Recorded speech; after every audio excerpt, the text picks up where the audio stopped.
And thank you for your time. One, and then it's like so crazy right now. I've been wanting to talk to you for a minute. We've been Nah, I know. going back and forth, but what time is like the present? So before we get into life, let's just talk about your brand. You have a clothing line, Black History is Everywhere. What actually made you start? One thing that made me start, I'm from Atlanta. Um, Mainly pretty much Camerton Road, Zone 4, Ben Hill, Oakland City type area. So where I'm from, of course, and being in Atlanta, what I realized as well, the older I got, is that we see Black people everywhere. So we're privileged in a sense. You go to school with all Black students, your teachers are all Black. A lot of the police departments are all Black. We have Black mayors. So you do see Black people in a different light, specifically just in Atlanta. And with having that always gave me a sense of pride, but I still was just ignorant on our history and ignorant on what our ancestors went through, essentially. And of course, with the school systems, we learn about the same people every year, like the exact same people. So with that, and then of course, going to West Georgia with you, of course, and kind of getting the change where I'm around a predominantly white, well, it's basically a white school. So, predominantly white people, but still kind of being segregated where, still only dealing with Black people, but, going to classes with white people, it just kind of pushed me more towards wanting to know about my history. And then of course, the older I got, which led towards the brand and the movement, is traveling more and seeing that Black history is everywhere. And essentially it was a saying that I said, and I was like, that's, I should, definitely do something with that. Mm-hmm. So initially it came about as essentially wanting to, which is the main purpose of it, which is the movement. The brand is kind of a subside to the movement, or just wanting to educate us as a people, is sharing Black history from everywhere. One of the main places that I went to that intrigued me or sparked it was Australia. When I went there and learned a lot about the Aboriginal, and they embracing it. When we travel, me and my lady, when we travel, we like to go to the real areas, quote unquote, to see how they're living, or go to the Black areas to see how they're living and see how they embrace us, and what stories they have to tell. And that what led me to, every time I travel, I make sure to do that. And the more I go, I learn, which I kind of already knew, but the more you learn, the more you know, is that we were the Aboriginal people pretty much everywhere. And so with that, that's where the name of the brand came. Like, Black history is everywhere, because Black history is indeed everywhere. It's, every city, every state, every country, it's everywhere. So that's what kind of led more towards the brand. It's just educating Black people more, mainly, of course, our children. And that's what I want to progress to. So I haven't felt overwhelmed, because I know where I want to go. I have a plan. So it's like, a lot of people ask me, like, how does it feel starting a brand or starting a business or being an entrepreneur? I don't let it overwhelm me, because I know a lot of people kind of look at it, or they compare their brands, or they compare what they're doing to everybody else's story. And I try not to do that. I have done it, and I have to catch myself or remind myself that I have a bigger purpose, and I'm more informational than anything. Like I said, the brand, I love it. People tell me they love it, especially the hats. People are super in love with the hats. The hats say, "I've been Black." And we can talk about that kind of a little later, but that's essentially where the brand came from. Okay, yeah, that was dope. Hey, you really took my whole all my questions out, but we're going to backtrack a little bit, maybe go on little details, but no, that is really dope. So, okay, so one thing that caught my eye with your brand is around like Black History Month, you were posting facts and everything. So what were you getting your information from? Like you said, they teach you the same stuff over and over again. Every time I got on there, I was like, dang, who is this? Who is it? So how did you start educating yourself in that aspect to go deeper beyond Martin Luther King and Malcolm X and Rosa Parks, And the crazy thing about Malcolm X is they don't even teach us about him. A lot of the times, what I try to do, even if, because I have a bad habit, I'll read a book halfway, 1/4, 3/4, and I won't finish it. But a lot of the times I'll read books and I get information. And what I tend to do is I'll read a book, sometimes I'll fact check it, sometimes I won't, depending on how I feel. Because sometimes you read something, you're like, I feel this, so I believe it. So I'm gonna go with it. But a lot of the times I read books, or Michael Eric Dyson books, Mark Lamont Hill, a lot of books from Niggas to Gods. I got a Black History book from the one in DC. I forget the name of the one in DC. I got a Black History book from there. A lot of places here in Atlanta. The Apex here in Atlanta, the Civil Rights Museum here in Atlanta, and a website that I use a lot is blackpast.org. They have a lot of information there. And what we do as well on our website, blackhistoryeverywear.com, is we have a link that says Black News. So what we do is we link the Instagram to that, and we update a lot of that information there. And what I try to do is I try to do more than just people. Kind of what you said, you know, it's a lot of people, but it's also a lot of events. It's more than just Tulsa, which, you know, they don't teach us about Tulsa, but that's just something that's kind of talked about a lot because of the prominence. But there's a lot of different places that we as Black people have had our own communities segregated to ourselves that have been thriving communities. And I just try to shed light on a lot of those pretty much. Okay, and where do you want your brand to end up taking you? I want my brand to end up taking me, in a nutshell, is I want to create and start writing. I want to do, of course, a book about my life, my transition, what got me into Black history, because it's something that's, and I was one of those, the movie that I always think, if you've seen Menace to Society, Sharif. Sharif is like the guy that always talks about Black power, about Black struggles, about, you know, just being unapologetically Black. And they always say, nobody want to hear that, Sharif. And that just, obviously then when I watched it as a child, teenager, and even as a young adult, I was that person telling Sharif, like, I don't want to hear that. So like, I want to just change that narrative that you can be into Black history, you can be, you know, woke, you can be aware, but it doesn't have to be considered lame. It doesn't have to be considered hotep. It doesn't have to be considered whatever derogatory or negative terms that we've put on it, that you could be cool, essentially, and still embrace your Black culture, and not have to succumb to whatever society deems as perfect or right, or, you know, whatever that may have you. But I want to end up writing a book, like I said, about my transition. I want to do a book that compiles a lot of the information, even though it changes daily. And that's something that I've done on our page as well, is make sure to highlight Black history as it's happening right now.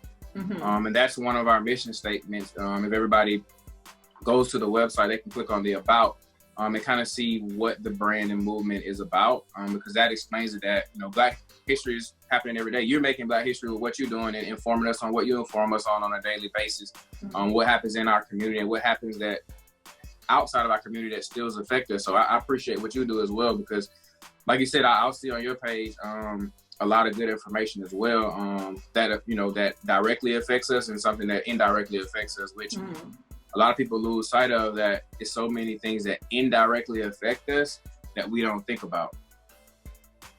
Okay, so we're gonna rewind one more time. I know you're gonna put this in the book, but what exactly was the turning point for your transition into, you know, I don't want to say like Black power, but, you know. I think about that and I try to pinpoint. I want to say, so it was definitely after 21. And I want to say between probably, well, I want to after 22, 23. So between 23, 27-ish is when it happened. And you'll hear a lot of people say that. I want to attribute it to reading the Malcolm X book. It helped me, like, his life story, even though my life story wasn't exactly the same, it's one of those stories where you grow up, essentially, you know, poor in the hood, disenfranchised. And sometimes you, like I said, you directly recognize it, and sometimes you don't. And like I said, me being in Atlanta, it took a while for me to understand, because I only saw Black people. So I essentially never thought about white people, or never thought about racism, or never thought about certain things, because I only saw Black people. And that's all who I knew. I only would see white people on television, sometimes, going to Lenox Mall and whatnot. But essentially reading the Malcolm X book, yeah. So, I mean, I would pinpoint that by reading the Malcolm X book. Like I said, I can't forget the age, but around that age, it sparked me to, as he did, it sparked me to go and read other books. It sparked me to go and do extra research.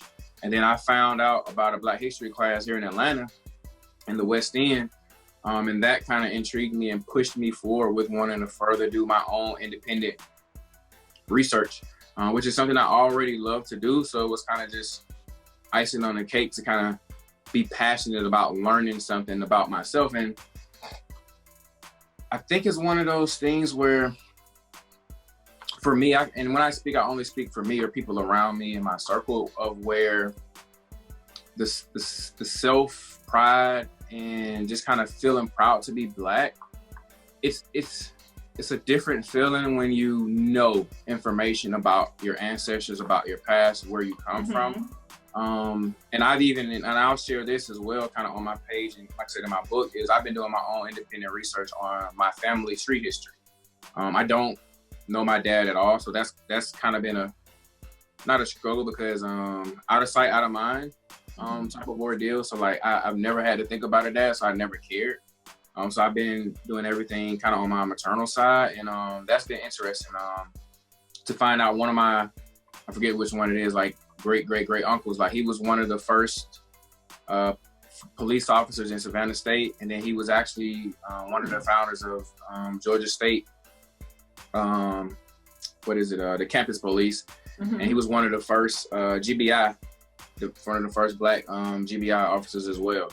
So it just gave me a different sense of pride of like who I am, and just kind of proud to be Black. So it just makes me feel different. Even with my hair, just kind of not really knowing where that came from, where it stems from, just doing quick research on, the locking of the hair, and just kind of feeling more proud about who I am as a person, as well as just as a Black person first, and not kind of having to come to the European standards of the world, which it's hard to do, because we all are trained by the same systematic, machine. We all been socially engineered, and even, going to a school where it's all Black, they were taught the same information, so they can only pass that information on. Right. So, being that you do know Black history or history more in depth, and what do you feel about what's going on now with the series of events between not just the killings, but the reaction that we're having now? Because this is the first time where like all 50 states have protested. There've been like riots. Like, how do you feel about that? Knowing history, I love every part of it. And myself, I kind of had to reflect on myself, because I hadn't went out yet, and I told you kind of with the text message that I want to go out this week because I haven't been out yet. Mm-hmm. So while I sit down and critique or make comments or have opinions on what people are doing, I'm like, damn, like, even though it's a different day and age, we can post, we can send money, I'm like, damn, like, you haven't been out there, so you can, everybody has an opinion, but I'm a person where I don't like to have an opinion unless I've done it, unless I've been out there, unless I'm doing it, and then I can say how I feel because I've done it. Mm-hmm. And that's just with everything. Like you don't listen to nobody, you don't listen to someone with no money tell you how to get money. You know what I'm saying? You don't listen to somebody talk to you about history and they don't know it. Like it kind of comes hand in hand where you can't have an opinion on something, or me, like I said, me personally, I don't want to hear you speak or have an opinion on it if you haven't done it, or, if you haven't experienced it. So I made it my business to like go out there and do something, whatever we are doing out there, I'm definitely on board with it. Like I said, I've embraced it, and I love, like you said, that we do see more people that are going out, that are, marching, that are having demands, which is most important, to have demands. One thing that I personally think is that police officers are getting too much credit. It's white people that's the problem. Simple and plain is white people, white supremacy, systematic racism that's been going on in the world And that's something that I learned too, traveling, is when you go overseas, you're looked at as an American in these resorts or wherever we going where they want our money. So they treat you like you got money. And then, like I said, when I go to these areas where the Aboriginal people are, they tell us that, oh no, it's the same here. It's the same here. And they kind of shed light on people saying they want to move here and they haven't done any research, or they haven't, spoken to people who actually live there. So it's like, you say you want to move somewhere and you go there and it's the same, you're like, damn, like it's the same everywhere. Right. But to stay on topic of what you asked about what's going on right now, I embrace it. There will be a change, whatever that change may be. Whether it's, laws, whether it's people having to change their heart, whether it's businesses changing their infrastructures, there will be change. And like I said, I just want to make sure that I'm a part of it, and I'm just not home sitting on the couch like, man, those people out there doing that, why they doing this? Why they doing that? Why they doing it this way? Why they doing that way? And I'm just at home chilling. Like, man, they doing it this way. And I respect what everybody's role is, because everybody's not built the same. So, some people, are not able to do certain things with everybody. But for me, I want to get out and I want to be a part of the protest. So I'm definitely going out there to show support in whatever way it is. Like I said, I've never experienced it. I've never done it, so I don't even know what to expect. Okay. So how do you feel about the use of military right now for National Guard? So we went out and rode, and I think it's excessive. Like, I think that alone in itself is excessive, and we use excessive when police use excessive force. But I think that type of infrastructure is excessive, and I think it's what America thrives on, is that fear. Like, we can scare y'all. I mean, because with the protest, I just feel like that's another way. Like, if we scare them enough, they won't come out. Like, that's what I think that is for. I think if we put all of these people out there with guns, and we put all of these trucks and these a lot of Hummers, and police of course are geared up with the the face mask, with the vest, with the shields.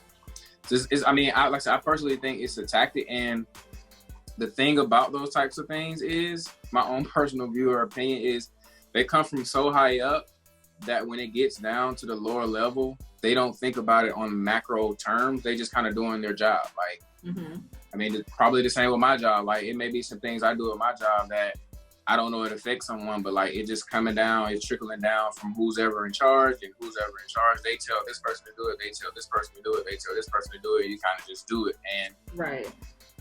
But no, I definitely think it's a tactic to instill fear in the citizens, which are, us, the civilians, to stay home, to not come out and protest, or to feel overwhelmed, to feel threatened. Because during a pandemic, we're not gonna forget that we're still in a pandemic. Still in the pandemic. And that's one thing that kind of I was straddling the fence on, because I have a little one, and then, even myself in general, as healthy as I think I am, I'm still, able to, catch whatever virus that may be. So just kind of making sure that I go out and make sure that I'm protected. And I mean, when I see people, just making sure that they're protected as well. So I'm taking some extra masks, some extra water bottles, whatever we can take to help everybody else that's out there. But yeah, I think it's a scare tactic to get us to stay home. And one more question. So, as we know, all this had turned due to George Floyd, who got killed by an officer. Now, what do you think is going to happen? Only one officer has been arrested. I believe he has a bond. How do you think we're going to react?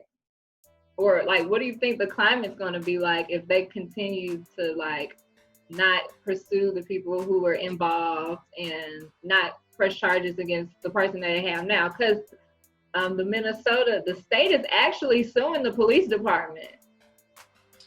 Yeah, I seen that. But on that, definitely rest in peace to Floyd. And rest in peace to everyone that's lost their lives. And like I said, white people. Like I said, I personally think police are getting too much credit. They're white people who happen to be police, who are doing these crimes. And It's crimes have been done for a long time. I think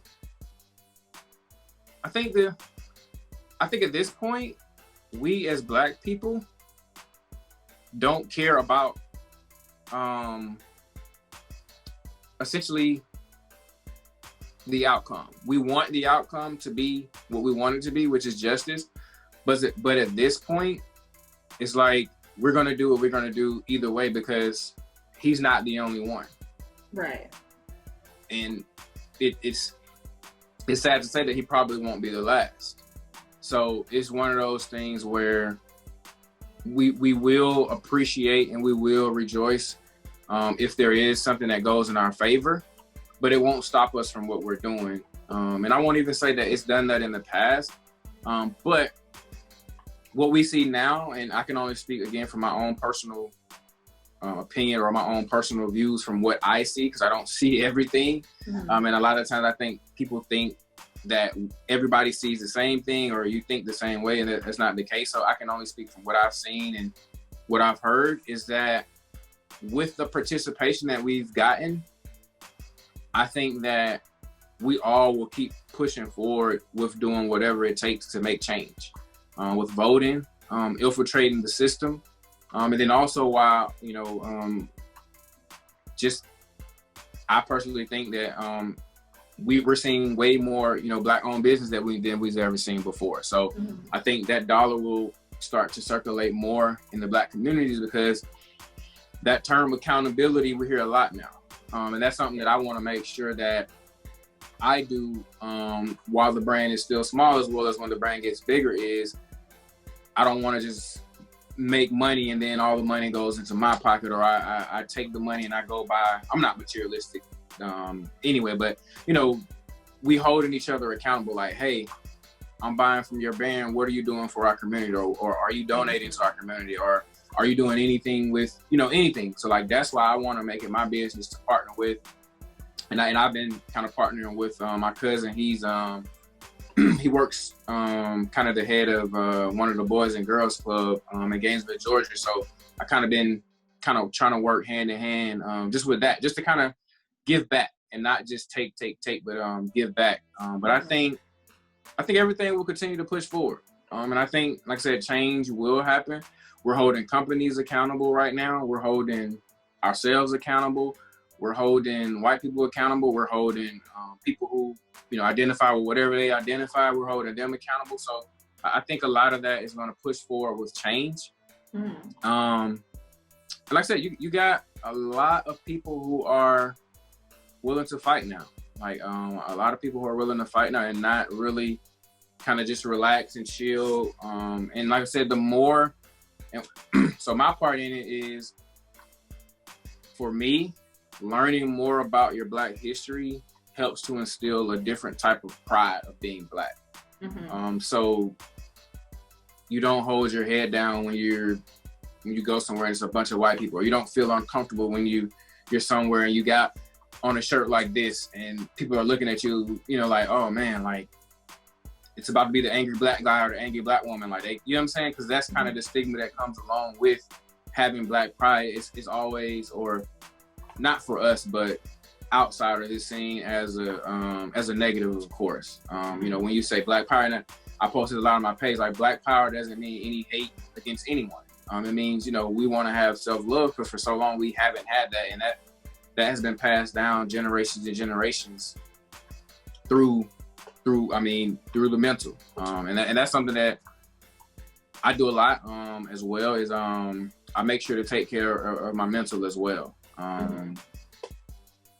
But yeah, that's it. I definitely think we'll continue to push forward, and that whatever the verdict will be and whatever they do, we want justice. We want justice, and that's something that we've been fighting for so long. So that's something that we're not going to continue fighting for, because it doesn't change overnight. It doesn't change with only law changes, because we have laws now, and I've been discriminated against, and it's just, but the law says I shouldn't be. So it's one of those kind of catch-22s where it's the laws that we need, but there's more that gets involved with making change. And that's one step. And I don't want to get lost between what's right or is one step more than the other one. We need to do everything. So it's right. Everything across the board. There's no one right way. There's no one wrong way. It's everything has to be done. And there's room for everybody to do, again, what they choose to do, what they want to do, what they're able to do, what they know how to do. And that's something that I try not to do with our brand and our movement. I try not to get into the opinionated opinion business or the pointing the finger business or the shunning somebody or the what we've seen with a lot of celebrities is we want them to speak up. They speak up. We cheer for them. They say one thing we don't like. We don't. You know what I'm saying? That's Then that's it. And it's one of those things where I had to realize, because as you grow and as you learn, I was in a state where not necessarily I thought I knew everything, but when I said something to someone and they didn't know it, like I kind of judged them like, oh, you did. I mean, just something simple. Like, oh, you don't know who Malcolm X is? Like, you know what I'm saying? So like, I try not to do those little things, or try not to like, to hope that you are at the same level of thinking that I am, because you may not be. So like, I can't expect you. And that's what and like I said, again, I'm still a culprit of it, is like hoping that someone does what I want them to do, not what they want to do or what they know how to do.